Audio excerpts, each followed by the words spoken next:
I'm Timothy Loh, the Regional Director for the US Soybean Export Council, in charge of the Southeast Asia region, which also includes Australia and New Zealand. For the Southeast Asia region, our main markets are Vietnam, Philippines, Thailand, Malaysia, Myanmar, and of course Indonesia. The successes that we've seen in terms of the efforts that USSEC has done in terms of promoting US soy is through both activities that promote whole soya beans as well as soybean meal in some of the main markets that I've mentioned earlier. We're doing really well on the whole soybeans this year. In fact, based on the export numbers that we have so far, we're tracking above, we're setting a higher volume even than last year. Of course, last year was quite an extraordinary season where we saw a lot of beans in the market as well as soybean meal.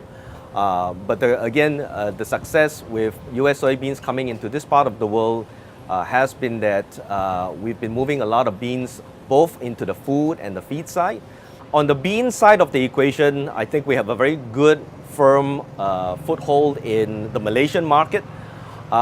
However, on the soybean meal side, it is a challenge. Malaysia, for many years now, has traditionally been an Argentinian soybean meal market, and that's for a number of reasons.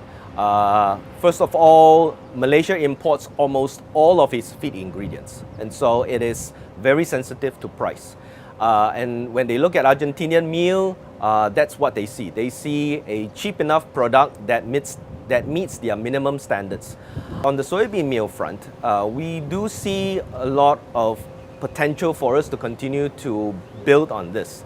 Our volume is very low, and really, optimistically speaking, starting from where we are, it just presents a lot of opportunities for us to do work. It's an industry that thrive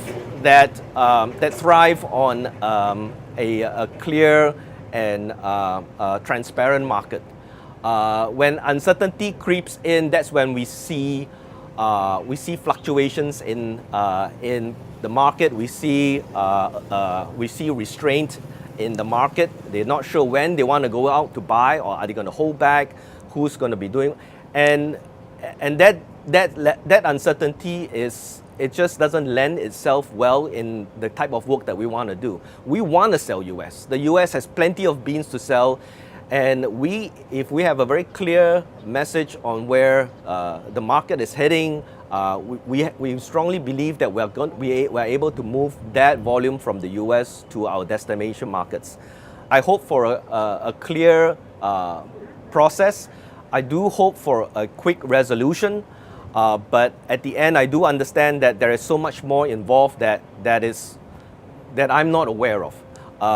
But just speaking from my position in terms of wanting to get more US soy into Southeast Asia, I hope this process comes to a sort of an end soon.